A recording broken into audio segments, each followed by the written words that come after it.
Ma'am, this lounge is reserved for faculty and staff. I'm going to need you to gather your things and step outside. I'm waiting for a meeting. I was told to wait here. Who exactly told you that? The dean's office. I have an appointment at 2. All right, I'm going to need to see some identification, because right now you don't look like you belong here. I'm sorry, what did you just say? Ma'am, let's not make this more difficult than it has to be.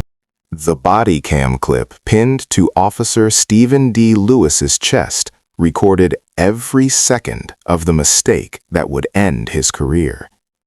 Every word, every subtle shift in posture, and every mounting second of silence was captured in high-definition clarity. And he had absolutely no idea that the woman he was currently ordering to pack up and leave was the same woman who had spent the last decade chairing the state Senate Committee on Public Safety.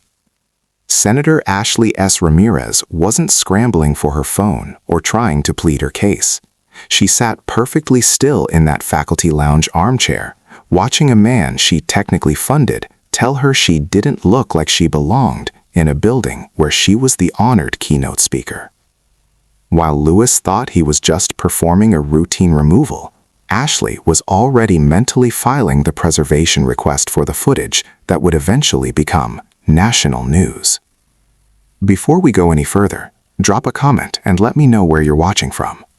Do you think an officer should be able to harass someone just because of how they look? If you're ready to see how this played out, hit that subscribe button right now. Ashley S. Ramirez was 49 years old and had not arrived in that faculty lounge by accident. She grew up in the heart of the city, attending public schools just 2 miles from the Caldwell University campus, watching for years as the prestigious institution treated the surrounding community like an invisible backdrop. She wasn't born into power. She earned it through a relentless, decades-long grind.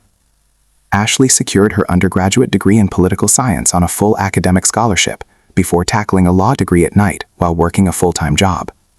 She passed the bar exam on her very first attempt, signaling the arrival of a legal mind that was as sharp as it was disciplined. Before she ever stepped into a campaign office, she spent 6 years as a public defender, standing in the gap for people the system often preferred to overlook. When she finally ran for the state Senate, she didn't do it on vague promises. She ran on a platform of hard accountability and criminal justice reform. The voters noticed. She won her first election by 11 points, her second by 19, and her most recent by a staggering 24-point margin because she did exactly what she said she would do. She showed up and she held people accountable. Now, as the chair of the Senate Committee on Public Safety and Civil Rights, she held oversight of every single law enforcement agency in the state. She was the woman who called police chiefs to testify under oath and personally drafted the language for the Civil Rights Enforcement Act that created independent oversight boards in every major city. On this particular Tuesday at 1:15 p.m., she had arrived at Caldwell Hall early for her scheduled keynote address at the university's annual Criminal Justice Symposium. The dean's assistant, Claire, had personally escorted her to the faculty lounge, offering her coffee and telling her to make herself comfortable until the 2 p.m. meeting.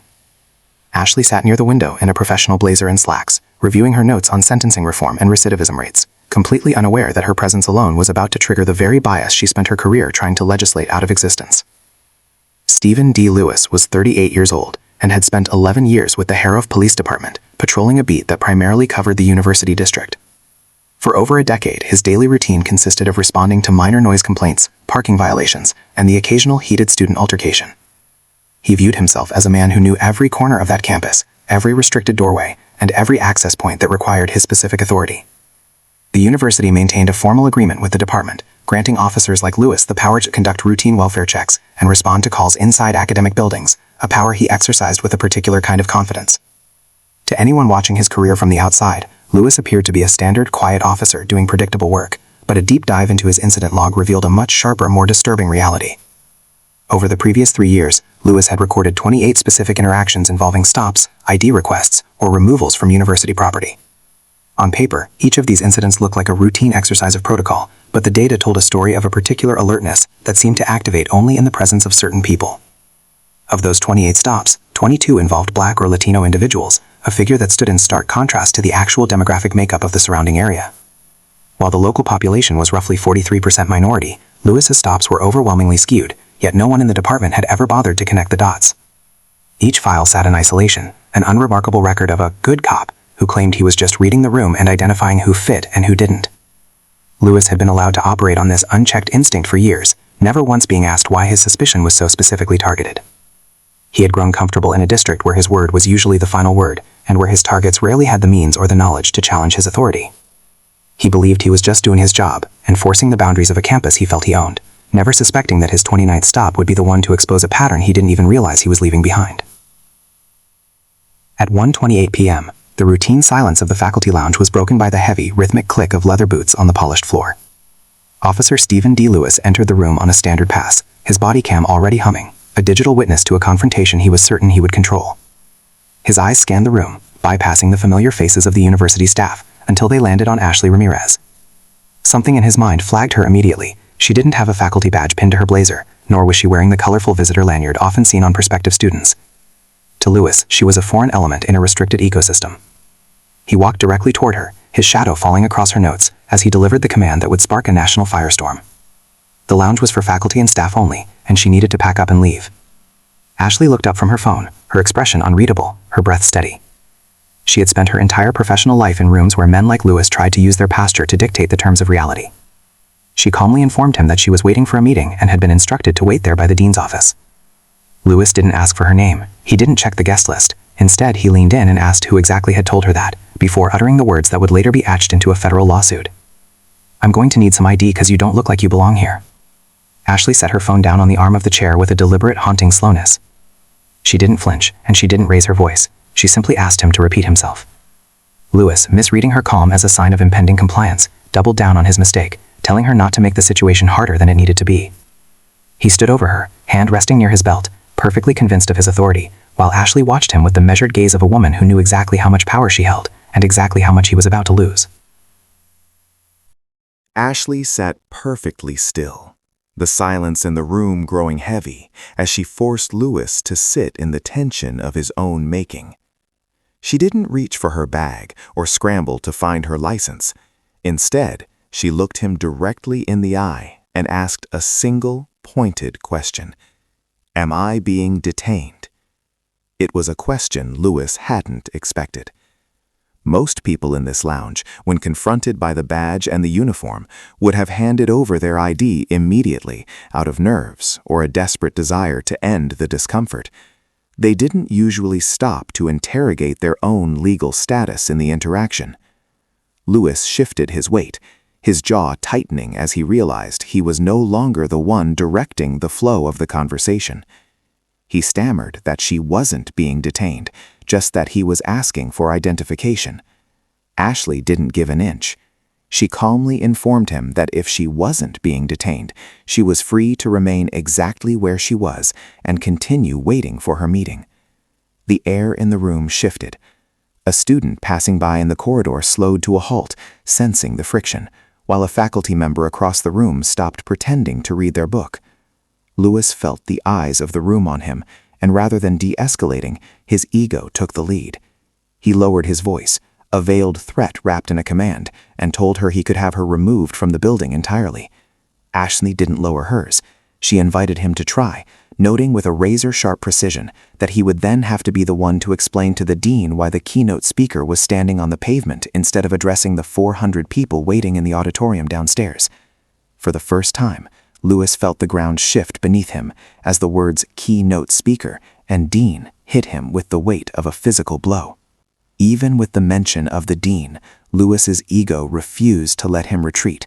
Stopping now would mean admitting he had been wrong from the very first word he spoke, and he hadn't survived 11 years on the force by admitting to mistakes.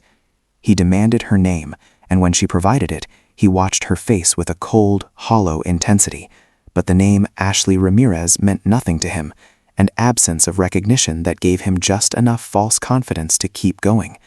He stepped back, the crackle of his radio cutting through the thick tension of the lounge as he called dispatch to verify if a guest by that name was actually expected at the College of Social Sciences. The wait lasted only 90 seconds, but in the heavy silence of the room, it felt like an eternity. When the dispatcher's voice finally returned, the tone had shifted from routine to something slower and far more careful. The voice on the other end confirmed that not only was Senator Ramirez on the approved guest list, but she was the symposium's keynote speaker, cleared by the university administration weeks prior.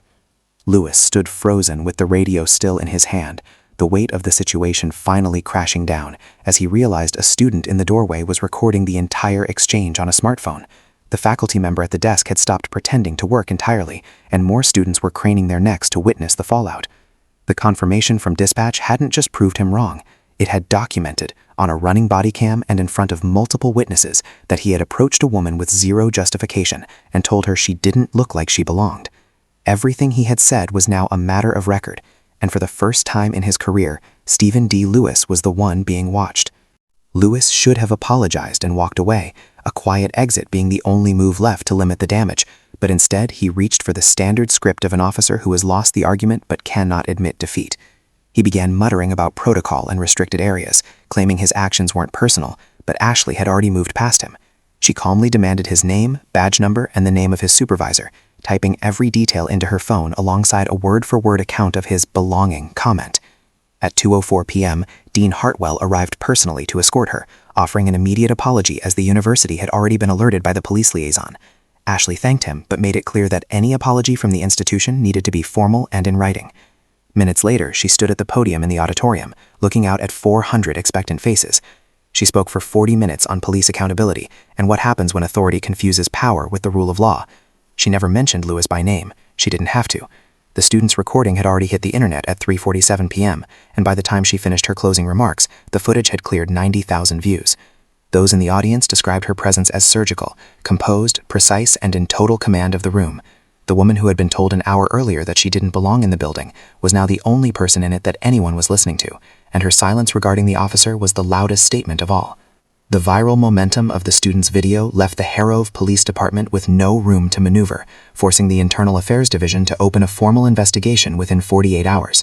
The case was assigned to Lieutenant Carol Mays, a 24-year veteran with a reputation for surgical objectivity, who immediately pulled the body cam footage and interviewed 11 separate witnesses. But the true damage was found when Mays dug into Stephen D. Lewis's full incident log spanning the previous 3 years. The data revealed a pattern that was undeniable as it was systematic. Out of 28 stops, removals, or ID requests, 22 had targeted Black or Latino individuals in a district where they made up less than half the population. Conversely, the records for white individuals in the same restricted spaces showed almost zero interactions, proving that Lewis's instinct was functionally a filter for race. During 2 intense interview sessions, Lewis clung to the defense that he was merely following protocol for a restricted lounge, but Mays noted in her report that this failed to address why he chose to ignore dozens of other unverified visitors while focusing exclusively on Ashley Ramirez. The department's final findings were unambiguous. Lewis had initiated contact without reasonable justification, failed to de-escalate, and demonstrated a documented history of racially biased policing. Facing the recommendation of immediate termination, Lewis was given a final choice: face a public hearing that would lay his entire history bare, or resign immediately. He chose to resign, ending an 11-year career not with the honor he imagined, but with a paper trail that proved his badge had become a tool for his own prejudice. 3 months after the confrontation in the faculty lounge, Ashley's legal team filed a federal civil rights lawsuit that left no room for the city to retreat. The 38-page complaint was a masterpiece of legal precision, cross-referencing every second of the body cam footage against a time-stamped account of the interaction.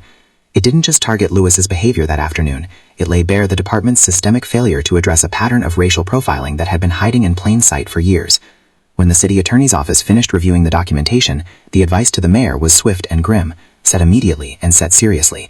They knew that if the case reached a jury, the image of a state senator being told she didn't belong while sitting quietly in a chair would lead to a devastating verdict.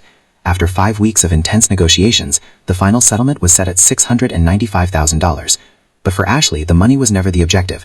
The true victory lay in the non-monetary mandates woven into the agreement. The agreement forced a total overhaul of the department, requiring mandatory training for every officer in the university district on constitutional stops and community engagement. It established a quarterly data audit system designed to flag racial disparities before they became institutionalized, and created a civilian review panel with the authority to investigate complaint histories. Most importantly, it triggered an independent review of every prior complaint against Lewis, which uncovered 2 other victims who had been harassed but were too intimidated to speak up. These individuals were finally given a voice and modest compensation, proving that the system Ashley had helped build could for once work for the people instead of against them. Ashley donated her portion of the settlement to a legal aid organization, ensuring that the next person who sat in that lounge without a Senate seat or a chief of staff would still have the tools to fight back. The aftermath of the encounter in the faculty lounge reached far beyond the career of a single officer, becoming the catalyst for a systemic shift in how law enforcement across the state accounted for their actions. The body cam footage, once a private record of a routine Tuesday, became one of the most widely used training tools in the country, studied not for its violence, but for its clinical exposure of unchecked bias. While Stephen D. Lewis moved to the other side of the state to work for a private security firm, still privately maintaining that he was a victim of political theater, Ashley Ramirez was busy ensuring that no other officer could ever hide behind the excuse of just doing their job. In the following legislative session, she introduced a landmark bill requiring every municipal department to conduct and publicly report annual demographic audits of their stop data. The bill passed with overwhelming support, stripping away the anonymity that allowed patterns like Lewis's to flourish in the dark for years. Ashley remained in office, winning her next election by the widest margin of her career. Her oversight authority now expanded to meet the new standards of transparency she had pioneered. She returned to Caldwell University twice more, not as a woman who didn't belong, but as a guest of honor for whom the dean personally met at the door. The lounge itself now operates under a strict uniform check-in process, ensuring that the right to occupy a space is determined by a transparent system rather than the snap judgment of an individual. Tell me in the comments what you would have done in that chair. Would you have left when he first asked, or would you have stayed to see it through? If this story of accountability matters to you, share it, and hit that subscribe button to make sure you never miss the next one. While this story of Senator Ashley S. Ramirez is based on detailed accounts and documented events, please note that certain specific details or dialogue may vary across different reports. However, all information presented here was gathered from a reliable source to ensure the core narrative of accountability remains accurate.